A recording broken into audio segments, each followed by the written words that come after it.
What is up, everyone? Welcome into our NFL DFS DraftKings Advice video, this time for Week 3. I am your host, Justin Bales, joined by our projections guru, Sam Sherman. How are you doing today? You know, Bales, I'm feeling a little under the weather. I'm fighting a brutal cold that my girlfriend could tell anyone. I'm acting like I have just an absolute death wish, and it's probably not even that bad, but I'm excited to be on here today. I'm excited. I need to tell anyone listening that Travis is unaware that if you're injury prone in college, that carries over to the NFL. So I'm now in a better mood knowing that he didn't realize that. This is quite the start. While we're just killing it out here, I do want to say this was initially a three-man booth. Ben had to bow out. Meanwhile, Sam's over there, what looks to be fighting death. I had to not reschedule, but convince my fiance to leave work early to take our cat to the vet. He had an appointment today, so I could hop on this pod. We're the troopers. Ben, if you're listening, it'll be nice to see you back next week. I'm not going to say anything bad, but we really should just really jump into this slate. Prior to that, if you enjoy our content, go ahead and give us a thumbs up, subscribe to the channel, turn on notifications by clicking the little bell so you don't miss any of our content that drops. Also, drop any comments that you want below. Tell me and Sam how good or bad we did. Players that you like, if you have any questions, we'll answer them throughout the week as we get on to Week 3. I do also want to quick shout out Jock Market. It is an app that we are partnered with. Essentially, stock market meets fantasy sports. They have NFL, NBA, PGA, and they will be adding NBA once that starts. You buy shares of players for real money, and then based on how they do on any given slate compared to the field that is on the app, you will be given money back. It has been one of the softest ways that DFS Karma subs have made money. Also, you do not actually need to be subbed. You can join into our free Discord chat, dfs.com, and we just go over picks that we like and everything all throughout the week, more or less nightly for MLB and everything. But I would highly recommend downloading the app. The promo code KARMA will get you a free $50 on a $50 deposit. So go ahead and do that while you pause this, and then we will go over everything once you return. If you did not pause this, though, we are here to break down Week 3. We will go position by position, give some of our favorite plays, pivots, maybe some fades that we don't like as much. Then we'll break down some stacks and each give a bold call at the end of this podcast. So we can start at quarterback, which seems fairly easy in terms of cash this week. To the point where I believe you're probably playing Kyler Murray. If you're not, you're likely playing Lamar Jackson. And then everyone else is more towards the GPP pool. But Sam, why don't you break down quarterback a little bit here? Yeah, so I actually tend to agree. I'm not even a Lamar guy, but I can't disagree. Lamar is probably one of the safer cash options of the entire week. I was going to ask you, I have guys that I really like Stafford. I think I won't be alone in that. It's clear, well, quote unquote clear because it's been 2 games, but him with these weapons is he's looked like not a different quarterback, but really just with someone who possesses such a high ceiling, he's not even throwing that much every game. So I like him a lot. I don't know if I was going to go really cheap, would you consider, and I was the first time I was very wrong about him. Would you consider Teddy in cash if you're going cheap and you want to jam in 3 expensive running backs or something like that, or 3 expensive receivers? Or you think that's just not necessary because these games are interesting. There's not shootouts as last week, I feel like, but I don't know. I want to ask you about him, and I want to ask you about if I should lose money with Josh Allen for a 3rd week in a row, or if I should take a week off. Because in terms of cash, I don't go Teddy Bridgewater. Not that I don't like him. I actually think he's a viable play this week. I was completely wrong to completely fade him last week. And I kind of, as we got closer to Sunday, was really considering him. And I was just nah, I'm not going to do it. In terms of cash specifically, I don't think you do. I think you go with the safety of probably Kyler Murray, if not Lamar Jackson. And then again, if not, I still think you keep it up with the high-priced players just because they're so much safer in terms of the volume that they're going to get, the offenses that they're running. Just basically everything about it is safer. And I think you stay with Patrick Mahomes there as the third cash option, to the point where you don't need to drop down, I don't think. And if you do, there's going to be other positions where you can save money versus quarterback. So for me, Teddy Bridgewater is a no-go this week. Josh Allen, I do like. I think he's a very good option. I think he honestly probably would have been in a real smash spot against Miami, which we kind of predicted had they not got out into the big lead. I believe Singletary took that long touchdown right in the beginning. Then Zach Moss vultured 2 away. So they were winning by so much. And with Tua getting hurt basically immediately, I think he had like 4 pass attempts. No need to have Josh Allen run in the red zone. There's no need to call plays for him specifically. They kind of could just handle out the game and move on to this week. So I do think Allen is in a really, really interesting spot here. Is there anyone else at quarterback that you're really leaning towards or anything?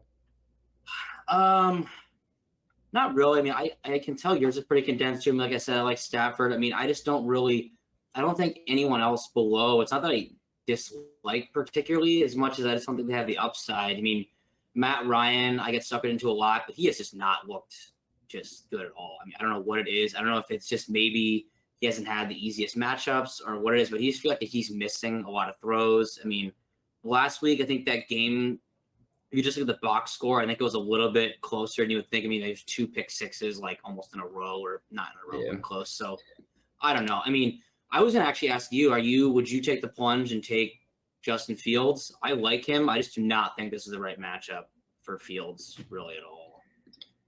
Yeah. So at 5,200, I'll say I think viable not in cash. Don't play him in cash. Viable in tournaments solely for the fact that I expect him to be running a ton. And Cleveland last year gave up like almost 400 rushing yards to opposing quarterbacks. It was one of the higher rates in the entire NFL. So I would anticipate that Fields probably finds some success with his legs, but at the same time, Cleveland's a very good defense. It's not the matchup to use him. So I think that's more or less large field GPPs. I actually do like that. I guess like is the wrong term. I would be fine with 2 options playing each other in a game that I think has sneaky shootout potential, which is Matt Ryan and Daniel Jones. I prefer Daniel Jones to Matt Ryan because I do actually like his rushing upside. 15 carries through 2 games, and he doesn't actually look that bad. So he doesn't look great. It's so weird because like I watched Daniel Jones play, and there's plays that like he could make so much easier for his receivers, but they're not bad enough that I would be like, oh, that's completely his fault. So I don't know. I mean, this is hardly even a sample. I mean, look what Hurts did to that defense week 1. I mean, like a mobile quarterback. I mean, he could shred that team. They give up like 30 points a game at quarterback. So yeah, I mean, I don't mind. I don't know if I've ever rostered Daniel Jones, not in like a showdown slate, but I could see it. No, I agree with you. I've had Daniel Jones. I've been actually on him, not since his rookie season, but like slightly after. I didn't think he was great coming out of college. I didn't really like him that much at Duke, I believe. But I did kind of like him in the NFL when he flashed a little bit of rushing upside because people will kind of just avoid him because he's not good. And those are some of my favorite quarterbacks to take because you don't have to be a good quarterback to score fantasy points. And I don't think people understand that. It's like one of the major things with Lamar Jackson is people are like, oh my God, look how bad he's missing some throws. And when he just throws like pretty terrible interceptions at times. But who cares? He's going to run the ball 15 times. And once you get that, there's really no reason not to at least consider him. I agree. Real quickly, there's actually 3 more players. What was that? No, go ahead. 3 more quarterbacks that I'm considering at this point. 1, Tom Brady. I feel like we're at the point where you have to consider Tom Brady. I believe they have 5 plays inside the 5-yard line. All 5 are touchdown passes. Not a single one is a run. It's the Tom Brady show. They're making it known. So you have to at least consider Tom Brady, especially in a matchup that could shoot out. 2, Russell Wilson. They're using a lot more play action and everything, which has just helped him drastically. last week, I wouldn't say he burned people. He scored 26 fantasy points, and people are acting like he had a bad outing. And then 3, Justin Herbert. We have seen Baker Mayfield do relatively well against Kansas City. We saw Lamar Jackson absolutely torch them in primetime. I think that Justin Herbert is another very good high upside option at quarterback. Do you feel a certain way about any of those 3?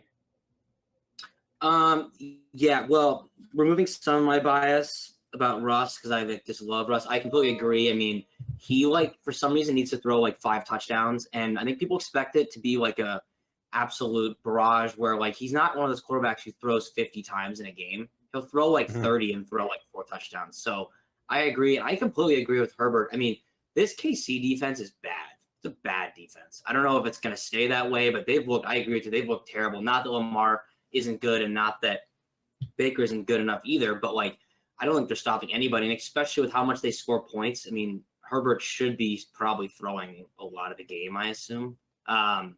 Yeah, Brady, I don't even know what to say about him. It's so weird. I mean, I'm a huge Brady guy, but I don't understand what he's doing and how he keeps throwing so many touchdowns.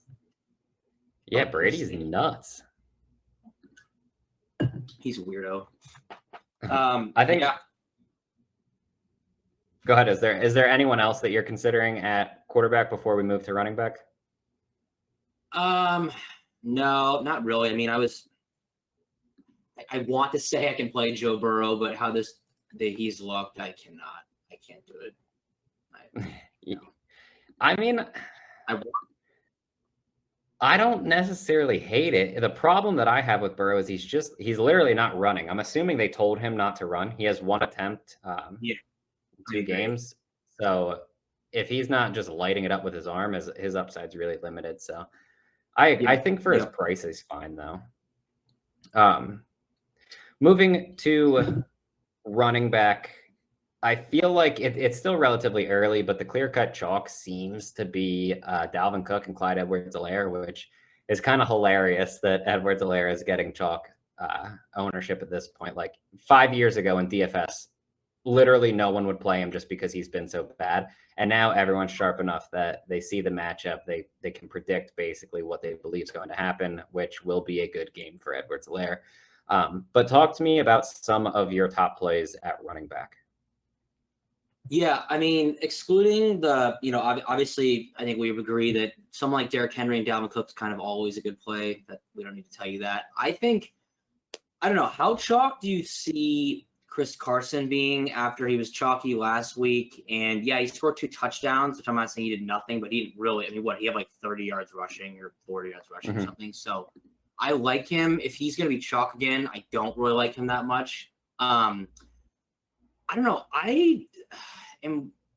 I've gone back and forth the last 2 days. I like Tyson Williams from the Ravens, but I'm curious because you would know this. You know stuff like this better than me. I mean, how much could you actually think of the rushing carries he could really get aside from Lamar? Because I think he's a good back, and I think his price is good in Detroit. Obviously, stopping no one, but it's really hard to play him with someone like Lamar who has designed runs all game, and so.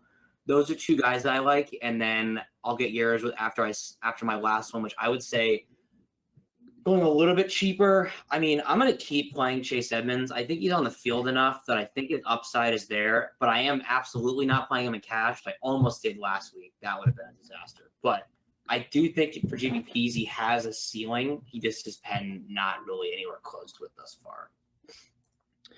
Yeah, so I'll start with Tyson Williams. It's tough because you obviously want your guy to get at least the majority of the carries, which he should do that. But they still have Latavius Murray that, for whatever reason, a team thinks it's smart to give him the ball. Clearly, it's not. We don't need to get into that. It's a whole thing. But you also have Lamar Jackson, and here's the main issue that I have this week that I'm trying to sort out. It's only Wednesday. I don't have it figured out at the moment. But they're playing Detroit. They're -7.5 favorites. They could very easily get an early lead in this game and decide that they don't want to put Lamar at risk. And if that's the case, this could be a game where someone like Tyson Williams gets 15, 20 carries. Or it could be a game where Devonta Freeman has a bigger role. Latavius Murray has a bigger role. I don't know. They said they're riding the hot hand. I hate when coaches say stupid things like that. I get it. It sucks for fantasy, though. Your hot hand is going to be Tyson Williams. He's better than every other running back you have. He's more explosive. He has the big play in him. There's no reason not to give him the carries. But I don't even slightly trust it. I think he's a really good tournament play, though. I don't think you can even come close to him in cash. I do think GPP is 100%. The problem that I have here with Chase Edmonds, on the other hand, is that his role grows when Arizona's losing. 20 carries through 2 games, 9 targets, to the point where James Conner, if you look at their game against Tennessee where they were killing them, James Conner had 16 carries alone in their first game. Then you look at the much closer game, and the touches were 13 Edmonds, 8 Conner. So I think if you're going to use Chase Edmonds, you probably use him in a game that projects to be closer or projects to be, Arizona losing. Whereas, I think they're also 7.5 point favorites, if I remember correctly. So with that being the case, I just feel like James Conner gets the larger workload in this. And not to say that Chase Edmonds can't score fantasy points in like a limited role, especially with his receiving upside. I just feel like you're kind of banking on more of the long shot in that situation versus like the expected thing to happen. You know what I mean? Yeah, no, I agree. I mean, what do you make of we talked about this game earlier, or because I actually agree with you, could think he should. I mean, what do you make of someone like Mike Davis at this point? I don't think he's that bad. I don't think he's elite. I think he's better than people give him credit for. I just think this Falcons team sucks. And so it kind of is projecting. He still sees the targets. Has he done a lot with them? No. But yeah, I wish that either Mike Davis or Cordero Patterson weren't there. Give me one of those two getting the 10 plus targets, and I'm all in. But instead, you have like I think Patterson had like 7 targets last week. Davis had 7 targets or something. Like they combined for like 14, which would be elite. But they're just literally split in half. I didn't know Cordell was still in the league. I like him as a human. I didn't know he was still in the league playing. But I mean, 2 touchdowns last week. 2 touchdowns. I know. Are you playing Jackson his insane opportunity share on this team? It's tough. I like the volume. I don't like the matchup against Pittsburgh. I probably don't play Mixon. I think it's 6,300. It's a little pricey. I guess pricey is the wrong word. It's fine for the volume, but I feel like I would rather get up to someone like Jonathan Taylor, just knowing that the massive game is coming. I think I know that he leads the league in touches inside, or I guess not touches, carries inside the 5. I also know that I'm pretty sure on carries inside the 10, which he also leads the NFL in, he has negative yards. It's not going to keep happening. Doesn't he have 12 like inside the 10 or something like that? He has no touchdowns, which is like, that's not going to stay. Yeah, I agree. Yeah, I agree. So I think that at some point in time, Jonathan Taylor really, really pops off, and Tennessee is not a defense that you're really overly scared of.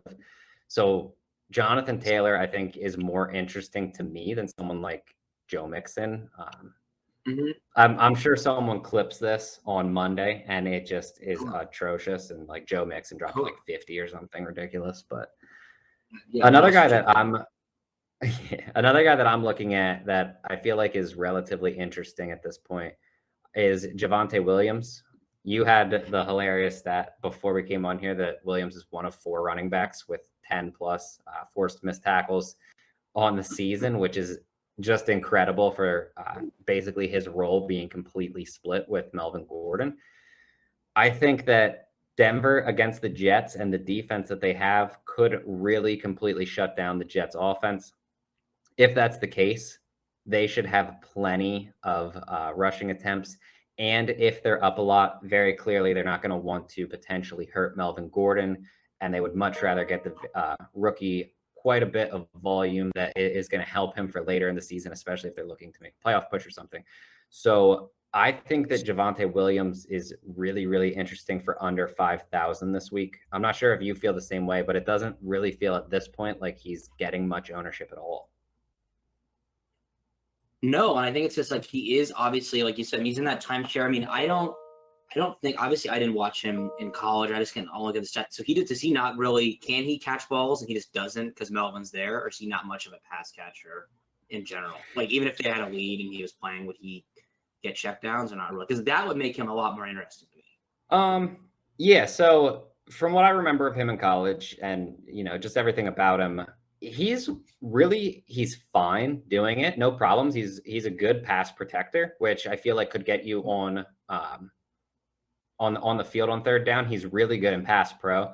He can catch 100% fine. I didn't have any issues with his receiving ability or anything, but at the same time, he lost a lot of third down snaps to Michael Carter at UNC, which seems relatively obvious. Carter's like built to be a third down back and everything, but I do believe that if they want to, they 100% could roll out Javonte Williams even as a rookie in pass pro, and he would have most likely no issues whatsoever. I've already seen a few clips of him picking up linebackers and blitzers and stuff that really most rookies don't get. So I think he's ahead of the curve already. It's just they have Gordon, so they don't have to use him in that situation. Are you going to play Clyde in tournaments, or would you just play him in cash and not worry about his options? Because I not that I even think he's a bad play and he's mispriced. I actually think he's perfectly fine. Okay, we all remember he fumbled last week, but that was one play. There's a lot of other plays where he's fine. But I don't know. It's all I never ever like playing the sub 5K running back that's in the whatever spot. It just seems like it's always an easy way to pivot off ownership. Yeah, I mean, so the hardest part about him is that usually when you have like a $5,000 running back, they're in like some type of timeshare, or like there's something about it to the point where there's multiple viable avenues for them to not hit value. Whereas Edwards-Helaire this week, like he's the clear-cut guy in Kansas City. He gets the clear-cut matchup that's elite. He has the low price tag. The avenue for him to not do well is that he's just not good. And right. And let's just also remember his team has a 31-point implied team total. So yeah, Mahomes can get his, and then after Mahomes gets everything he wants, Edwards-Helaire can still easily beat his price tag. Yeah, and it just I don't know. I mean, and it's just funny. I mean, it like at this price, it's like what do you really need him to like succeed in cash? Like you don't need him to have a 2-touchdown 100-yard game. That would be sick, but that's not what you need at this price tag. So, I mean, I don't know if I were to see, I guess just using random numbers. If I saw him, he's gonna be like 25% owned, then no, I would never play that running back in tournaments ever. But if he's gonna be like 15, then maybe. I can see that's fine. I just don't really know yet. Yeah, I agree with that. I'd assume he's really high, and in tournaments, I don't really play the chalk like that in tournaments, so I wouldn't play him just because it's not like all of his metrics suggest that he's just not playing great. Yep. So like I avoid him in tournaments most likely, but in cash, I feel like you kind of just bite the bullet, right? Yeah, I mean, the only last two guys on the team on a wide receiver, I absolutely think Najee Harris is in a great bounce back spot. I don't think I'll be the only one who thinks that, but I'm fine with I think he's cash playable as well. I still think he's too cheap, just given the volume, if nothing else. Have you watched any Steelers game? Does Ben just suck, like officially suck now, or is they just like is he just having like his Ben games? Like I haven't seen. Why are they doing this? Yeah, I mean, I watched their game against the Raiders this last weekend. He's not good, but like he can still throw the ball and everything. It's just when you watch their games, like everyone wanted to pretend like the line doesn't matter. But guess what? In football, the line matters. His line isn't good. There were a few times he was dropping back and like the receivers weren't even slightly complete with their route or even their decision making in the route process. And he had to have thrown the ball by then. Like there were multiple plays where Deontay Johnson ran a different route than he threw. I'm assuming because it was a break point, and he had to throw the ball before something happened. But yeah, I don't know. I'm trying to figure out if that's going to make Najee, like, he's still new to the team. That's going to make him more usable for checkdowns. First of all, I did not realize their O-line this year was going to be this bad. I thought it was going to be worse. I did not think this was going to be a travesty. But I wonder, yeah, it's tough not to be running behind that line. But I just think, I don't know what it felt. Anyone, including us, probably talked about after week 1 was 100% snap count. What was it last week? It was still like in the 90s, wasn't it? Like he's still on the field all the time. So yeah, I didn't see his actual snap count. I'll have to check that. It has to be high still. So I just like him as the volume. I like that a lot. I don't know if there's anyone else on top. Tell me, it's not even because I'm a Patriots fan, but I don't really like Kamara in this matchup at all. Yeah, I think in the game theory, I currently have Kamara as my fade at the moment. That whenever I say that, I feel like such an idiot because he is just so good. But it is what Bill does. Like, okay, who's your best player? No, they're not. Use someone else. Yeah, you can completely take him out. I agree with it. I think Kamara has the potential to beat any defense. Yes. Sorry, say that again. Oh, I said I could see them like shadowing Kamara. Like if he's like running routes, I could see them like literally trying to like lock him down. They won't, but I'm just saying I could see them trying. If he's like lining up to run routes, I could see him being covered like by not their best corner, but like just someone. But I don't know. We can move on though. They're gonna do something. Mm-hmm. They'll definitely do something to take him out of the game. Najee Harris played 95% of the snaps last week. Yeah, that's ridiculous. That's crazy. God, that's a lot of snaps. All right, we can shift to wide receiver. Receivers interesting. I feel like Cooper Kupp's going to be the chalk again. He was the chalk, came off a massive game, now gets a matchup against Tampa Bay, who has the best run defense in the NFL. Obviously, Stafford and Kupp have a very good connection. They love each other. Cooper Kupp's the chalk here. I think that makes Robert Woods and Van Jefferson, who is playing a ton of snaps, both really good pivots in tournaments. Thank you. Yes. Van is playing a lot of snaps. Van is playing a lot of snaps. I did not realize until I looked like literally an hour ago. He's playing a ton of snaps. Good for him. Yeah, funny little story about Cooper Kupp. I met Anthony in person last week, and we both talked about how we didn't play Cooper Kupp. And I was like, he'll be chalk, but like, it can't be that bad. Goes off for an absolute ceiling game. My phone was like dead. Turn on the car because I was driving back, and I was like, "Oh, the slate's over." I don't have to worry. There's nothing to worry about. Like, don't need to look anymore. I lost. No, like my cash, like there wasn't any stress because my cash was done. Like, it didn't matter.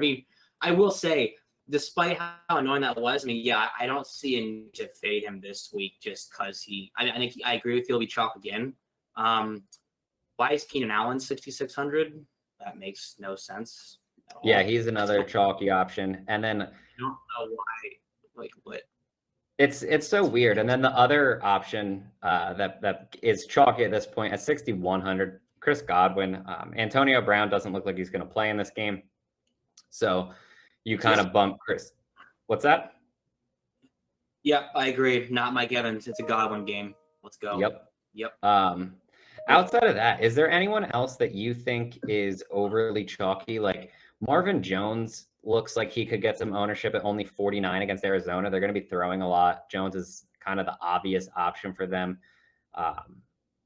McCole Hardman at 39 is a little too cheap in my opinion, but it's not like Hardman's ever going to like break the slate chalk ownership or anything. So I don't know. Those kind of feel like the Cooper Kupp, Keenan Yeah, Allen, and Chris Godwin. I guess mean, what do you Tyreek think Hill as about? well. Yep, I was gonna say I assume Tyreek always carries some chalk. I don't really know. I mean, as he should, but I don't. I mean, okay. Do you think people continue to chase this Lockett? Which, by the way, you're not just gonna keep averaging 18-yard A dot. That's just not gonna happen. I mean, he's gonna stop. He's gonna stop ruining my life when I play DK Metcalf every week at some point. But I could see just in a high total game, I could see them being popular. Okay, I got one for you. What do you think about if people are box score watching Mike Williams? To me, after playing DFS for a lot of years, I can still weird to see him at $6,400. But like with his targets and you see him being owned and people being like, oh well, like him being $200 less than Keenan Allen is insane to me. It's crazy. Yeah, so I don't see him being owned. No. Maybe he's Last a week, play and he's yeah, last week he was in the best possible spot that he could be in, and he was at I think he was at 11% in cash or something like that. People just really aren't playing him yet, and they haven't adjusted that he's playing the X role. And yeah. essentially, if you don't know what that means, essentially the X is more or less in a poorly worded way to show you how valuable they are. If they get one-on-one coverage, they're basically the option. And a lot of the times in RPOs, the X is who's going to get the screen, the X will get the quick slant, all that kind of stuff. It's not Mike Williams isn't any longer the guy that's going to catch the ball 40 yards downfield every single play. He's getting a ton of catches around the line of scrimmage. Which is So I think interesting, by great the play. way. I don't think he gets ownership though, really. I mean, he'll get a little bit, but I don't think he's going to get anything super crazy or anything. What about cheap? What about cheap Mr. $3,500 who's for some reason out playing Justin Jefferson, KJ Osborne, who, by the way, I will not play. I will not, because Justin Jefferson is so much better than him. I mean, I get it. He's cheap, but no, I will not. Yeah, I mean, I'm not looking to use him either. You probably missed the boat, honestly. Yeah, What are the chances that he keeps going crazy? Justin Jefferson's going to get his. Adam Thielen will also get his. And they don't have an offense that's going to produce 3 elite receivers. So yep. Yeah, Osborne looked good week 1, and then some people decided to use him and they got rewarded week 2. But how often is that going to happen? You know what I mean? I mean, the other guy I will say, I'm not sure if you mentioned him already. I mean, I will say I agree that we should be playing Kyler in cash. So I agree that I'll make Hopkins probably pretty high owned, as he probably should be. I mean, I don't think I would never anyone else. I never talk to anyone against stacking, but I don't think Kyler you need to, because he does spread the ball a little bit. But Hopkins is obviously a good option. I agree, because I didn't even notice that Marvin Jones is still only $4,900. I think Trevor Lawrence only throws to him, so you probably should. I don't know. I mean, okay, is Marvin Jones good, or is he getting good volume? No, I still think that Marvin Jones is actually a relatively good player. Okay, that's fine enough. I'll play him then. That's fair. I mean, I think are you gonna say Rondell Moore? I was gonna ask her, because I wish that people would realize a lot of people knew he was sick before last week. He was always gonna be this sweet prospect. Is 5,000 in probable ownership getting too much now? I think he's fine in tournaments. I think the only thing that I struggle with, particularly in this game, is how much volume does Arizona give? Because they should kill Jacksonville. And the way, if they don't have a ton of volume, you already know that DeAndre Hopkins is getting his. We know that for sure. You have Christian Kirk on the field. I don't necessarily think I would put him above Rondell Moore. I think Moore is ahead of him in the pecking order at this point. But if you look at the stuff with AJ Green, it's blows my mind. He leads, I believe he leads the NFL in targets inside the 10. Of any player in the NFL, AJ Green is the leader, I believe. Probably think, yeah. They probably want to get addressed that immediately. Yeah, that I did not know that. That's insane to me. He's a legitimate. Yeah, that's wow. So the only concern I have, I guess, is that Rondell Moore doesn't get his targets early enough in the game. The other thing that I would say on that is if Arizona's beating them bad enough that really they're not going to be throwing the ball, especially to a rookie that they want to get touches to, then Rondell Moore at that point very well could have already had the monster game. Yeah. I mean, yeah, because he's not playing. So I completely agree with you that he is above in terms of, wide receiver 1, 2, 3. I think he's above Kirk, but it's not like he's playing, 98% of the snaps. He's not. He's not getting I think I forget the number, but I mean, you look at like next gen stats, like intended air yards. It's not like he's getting this outrageous number. He just is so fast and getting these big plays. I mean, do you expect him to be? I'm just curious at this point, honestly, in your opinion. I mean, do you think he'll be this kind of high ADOT, high yards per target kind of guy just because he's so quick? Because I just don't see him. He's not going to get Pepper with 15 targets, multiple games. I just don't see that for him. So he's such an interesting type of player because he kind of reminds me in like the mold of Hollywood Brown to the point where can he have obviously 40 is just a complete exaggeration, but like a ridiculous ADOT like that where they constantly target him deep. Yeah, I think that he can. But at the same time, he's going to catch a lot of balls around the line of scrimmage. So his ADOT really probably doesn't ever stick off the page like a ridiculous amount because he's going to catch so many balls right around the line of scrimmage. But also, yeah, 100% he's a deep threat. I think that he's going to make a lot of big plays in his career. And truthfully, at some point in time, I expect him to kind of expand the route tree a bit. And I think he's going to be a pretty complete receiver. He's just a little small, obviously, at 5'9". Yeah, he's just so fat. I mean, oh, sorry. You said Rondell Moore. I had two guys, and that was one of them. The other guy, I will say, I have some interest in Darnell Mooney with Fields at quarterback. I do. Yeah, I have a lot of interest. That's what I meant to say. Yeah, Mooney was gonna be someone that I outlined before we moved on, but I love him as a deep threat, and with Fields being able to actually air the ball out a way that Andy Dalton can't, and that Trubisky couldn't, Nick Foles couldn't. I think that Darnell Mooney has a ridiculous ceiling with Fields at quarterback. I mean, yeah, I agree. I mean, yeah, I know we said we're both not a ton of interest in Fields, but I will say, if you played Fields with Mooney and A-Rob and even ran it back with Chubb, I have made much worse lineups. I guarantee way worse lineups than that.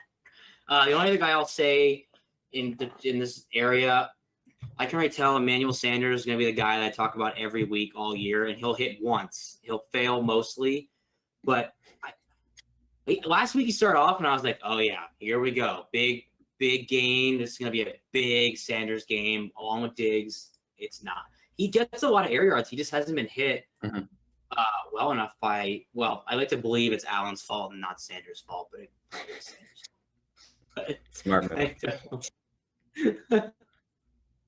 But I don't know if you have any interest in the Bills pass catchers aside from Diggs with this Washington defense, which I can't tell. Are they elite? Are they the best? Are they top 3? They should be, and it doesn't seem like they are now. Yeah, it's I don't hear them a lot. The problem is it's still too early. They could have just had 2 relatively bad games. It's not like the Chargers offense is good. And then they might have just had an off day against a divisional opponent in the Giants. I don't know. It's still too early to tell which defenses are elite, which ones are the best. I think it'll all shake out a little bit differently by end of season. And I would expect Washington to kind of finish more towards the top than the bottom. But they look really bad, and they really are struggling just against a lot of different receivers. I would think Cole Beasley would be the guy. They have given up a few big games to some slot guys. Obviously, you're not going to stop Keenan Allen. I don't really hold that against you, but Sterling Shepard really went off too in that game. So I don't know. It feels like if you're playing someone outside of Diggs, it's probably going to be Cole Beasley, even though Sanders gets the air yards. He does have upside. I agree. I probably prefer Beasley a little bit. I think the last guy I'd say at all is that AJ Brown is too cheap now, so I'll be locking him in everywhere. Don't care. Yeah, no, AJ Brown and DK Metcalf were two others that I was gonna look at. I feel like Lockett's getting a lot of love. My main team from last week. There you go. Those are my two main guys. And God, dude, that game was infuriating. I don't want to talk about it. You were a week early. That was the problem. Oh, totally. No, I was telling someone, I was like, I might play the exact same lineup I played last week this week because it has to go off now. I mean, I'm due. Don't you love when people say that I'm due? Yeah. I'm due. I'm just due for a big week. I don't need to do the research. I'm due. Don't worry about it. Moving to tight end. Who do you like here? Because tight end's always such a weird position. But is there anyone that kind of sticks out to you?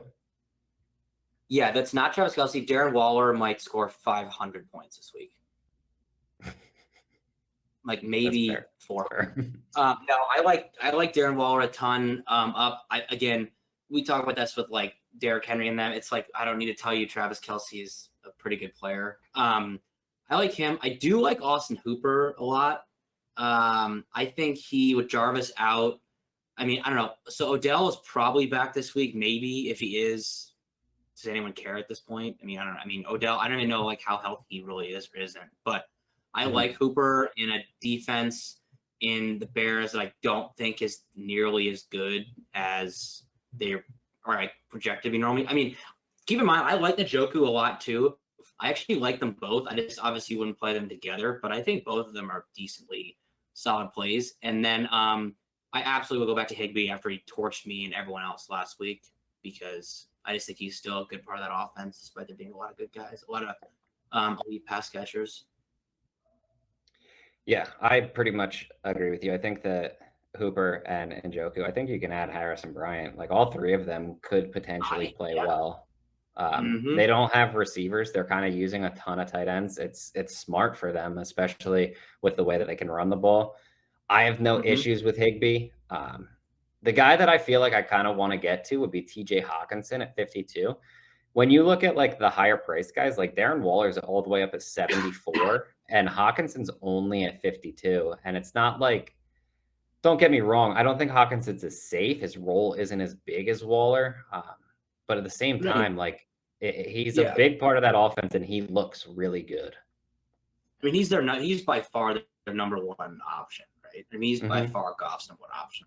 Yeah. And so I agree with you there. I mean, yeah, I view them in the same way. And I would say like maybe Hawkinson's ceiling is 5 points lower, but it's not $2,000. You know, like I agree with you. I mean, I have a good question. Do you ever play Kelce without being part of a KC stack or not really? Just thinking about it, no, not really. I think usually if Kelce makes his way onto my team, so does Tyreek Hill and Patrick Mahomes. Right. And I feel that way too. And it's weird. I feel like it's like I don't think of him as someone I would like want. I never think of Kelce as a quote unquote cash play, even though he would be probably the safest cash play on the board. But I don't know. I always I feel like his ownership is never probably as high as if you take it, his ownership compared to his optimal, lineup probability. What do you make of Mark Andrews? I think Andrews is fine, but just in terms of the matchup, I prefer Hawkinson. And then if you're going to look at something like if come Sunday, Hawkinson's projecting for a ton of ownership, and you're thinking, oh well, I can just move to someone like Mark Andrews for cheaper, for lesser ownership. I just moved to Kyle Pitts, honestly, and I like the game between Atlanta and New York. And Pitts has a ton of upside. Yeah, I completely agree. I mean, I don't know he's got to be the number 2 option at this point, obviously behind. I mean, is Gage even getting any target? I don't even know if Gage getting any targets, but I feel Gage is hurt right now. He's dealing with, I believe, an ankle injury. So there we go. Is there anyone like cheaper that you're looking at tight end? I mean, I know like a lot of people really like to punt, and I don't. Is there anyone like under 3,500 or something? Yeah, I mean, I don't mind. okay, explain, is Gerald Everett like a good player? Like, I think he should be. The problem with Russ is he just spreads the ball so much. And like, someone made this joke on Twitter, and I thought it was hilarious but accurate. It's like Russ could throw 2 touchdowns to Lockett and then throw to like his number 16 tight end. Like, that's so within the range of outcomes. And so I like Everett, and I think he's the number 3 receiver, probably. He's only 3,000, but his floor is just like 0.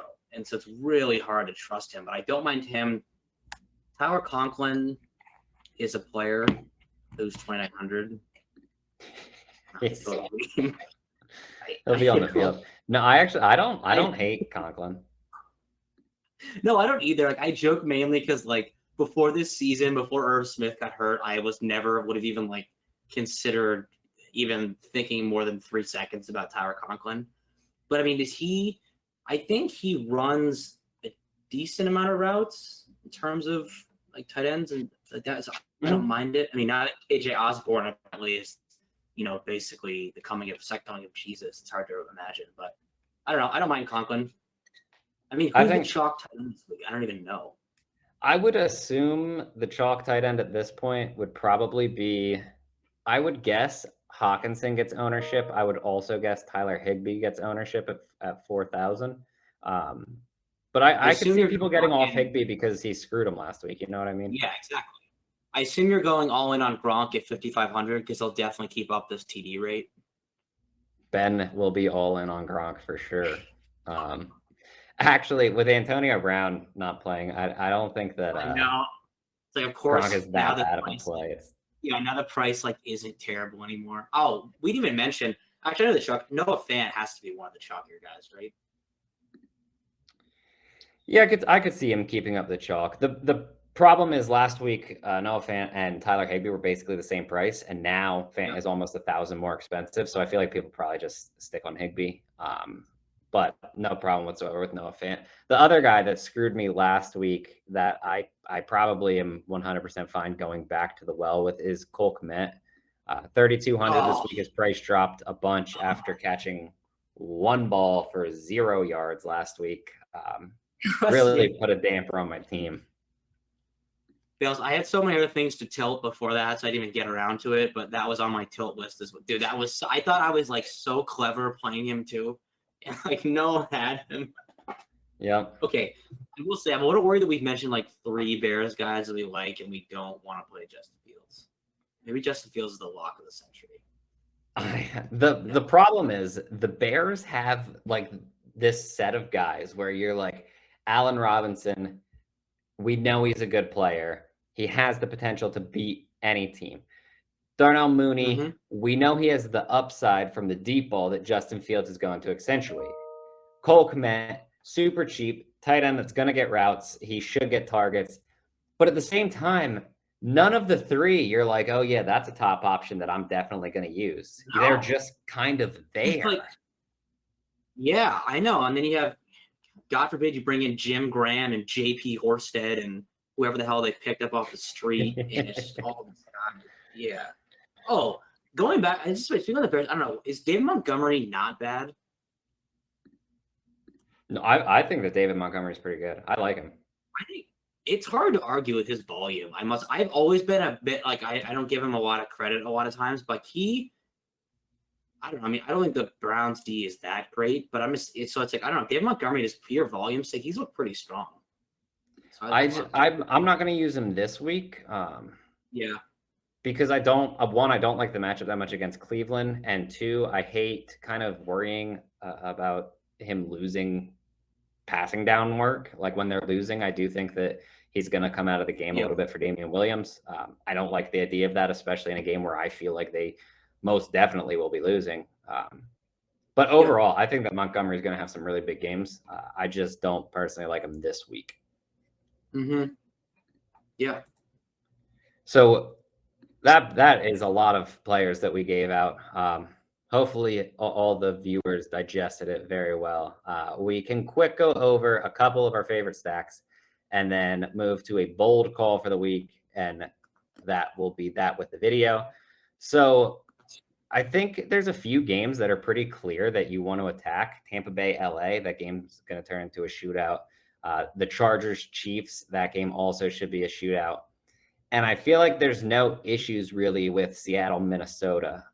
Do you disagree on any of those three? I feel like those three are kind of the ones that everyone's going to be pushing to. The only thing I will say is I absolutely will be going to the Titans passing attack because they burned me week one, so I got off of it and they went off. Now I'll go back to it. I just don't think the Colts D is that good. I think they should be good and they're not. So I like that. I like your call. I don't know. If there's one thing I learned week one in the brutal way is I don't understand why we don't just stack the Chiefs every week. It's not that hard. I know. Terrible. It's just not that hard. It's just like not like. So I agree with that. I agree. Yeah. I mean, do you prefer, if you had to choose one, Rams or the Bucks, which side would you stack?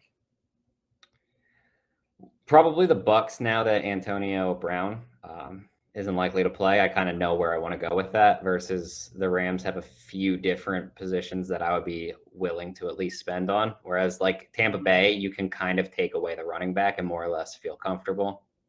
Yep. It's weird. Normally it's tough to set the Bucks because it's so not concentrated. But yeah, now the Rams can have probably 4 solid options that you can look to at any time. So yeah, I agree with those. The only other game that I would add that isn't really popping in terms of Vegas total, but I actually don't feel is that bad of a game, and I feel like it has sneaky GPP upside, would be Atlanta, New York. I don't know. I could just see both teams having a bad enough defense that guys like Kyle Pitts, where they're kind of going overlooked. People don't necessarily love them at the moment, but they are super athletic and have the upside. I feel like they have a shot to really go off in this type of a game. I don't hate that at all. Yeah, I mean, like a lot of times if the Vegas total was, like you said, a little bit higher, you'd be like, oh, 2 bad defenses. But now it's like 2 bad defenses with not a 55 total, so no one really cares. I like that call actually a lot. I don't hate your take on Daniel Jones. I don't know, he's pretty efficient in terms of fantasy points. I'd say the more that I look at it, the more I'm kind of talking myself into Daniel Jones this week, especially because no one's going to go cheap at quarterback. So playing someone like Daniel Jones is going to, 1, make your lineup unique, but 2, really open up a ton of other stuff that you can do with your lineup, especially if you would like pair him with like Sterling Shepard or something, and then bring it back with, even if you just bring it back with like Kyle Pitts instead of someone like Calvin Ridley. Oh man, you could play literally anyone else that you want. So a lot of different ways you can go at that point, I think. Yeah, I like it. So that's like good on stacks. We can move to bold calls. What do you got for a bold call this week? I went back and forth on this one. I think, okay, so I don't know. I forget what you guys did for bold calls last week. You just kind of do like a player, or can we kind of do anything? Is it like one player? Is it kind of just any bold call? Because week one I went rogue, took Ben's and then took another one. Yeah, you can bold call whatever you want. There's no and anything you want on these, just make it bold. I am going to say that. Okay, I'm going to say that AJ Brown is on the winning Millie Maker lineup. Yeah, that's interesting. We're gonna get right this week, AJ. He's burned me twice. He can't do it a third time, right? There's no way. Third time for AJ Brown's the charm. My bold call will be, not only will Kyle Pitts get his first 100-yard game in the NFL, but he's breaking 150 and he'll score a touchdown. That goes great with our Daniel Jones stack. Yeah, just bring it back with Kyle Pitts and let's move along. But that is all we have for you guys for our week 3 video. Again, if you enjoyed this, please give us a thumbs up. You can find all of our free content and our core plays package at dfskarma.com or in the description below. Just click the show more and you can find everything that you need, including our projections, which Sam has absolutely been killing it with. Until then, good luck in week 3, and we will be back next week with another video.